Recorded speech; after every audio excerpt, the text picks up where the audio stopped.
Maijen TNI Asosiat Profesor Dr. Budi Pramono, yang tercatat sebagai pemegang rekor muri sebagai prajurit TNI Angkatan Darat dengan gelar akademik dan kompetensi terbanyak, memberikan kuliah luring bertajuk Diplomasi Militer dan Kedaulatan di Sekolah Tinggi Hukum Militer, STHM, Jakarta.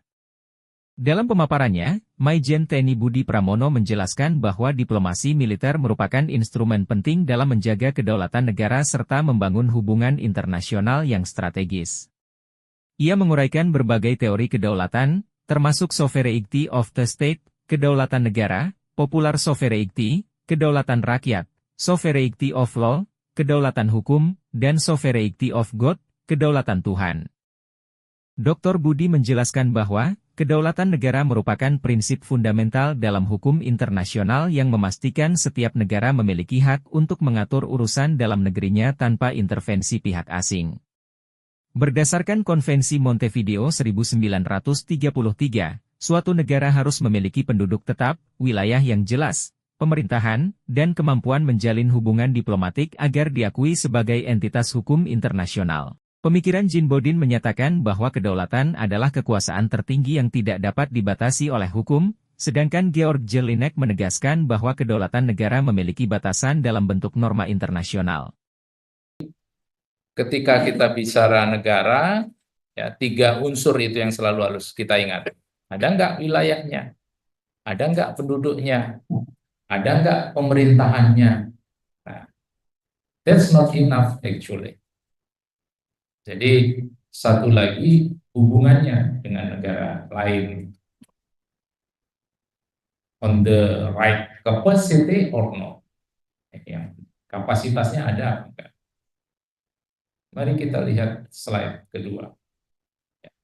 Di sini Jean Bodin mendefinisikan. Jean Bodin defined that the theory of sovereignty is the highest power that threatens the people and state without any legal restriction.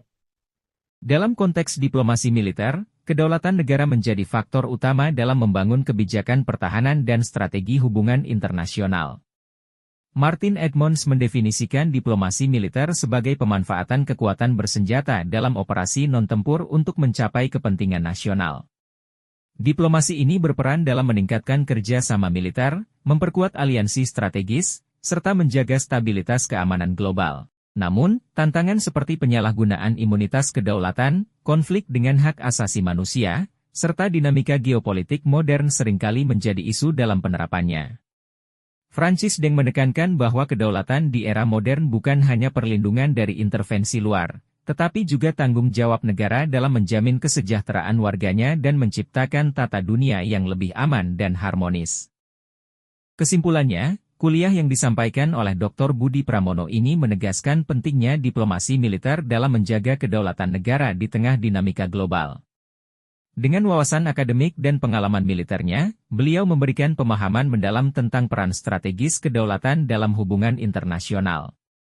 Demikian sahabat, terima kasih sudah menonton video ini dan sampai jumpa di pertemuan berikutnya. Salam bela negara!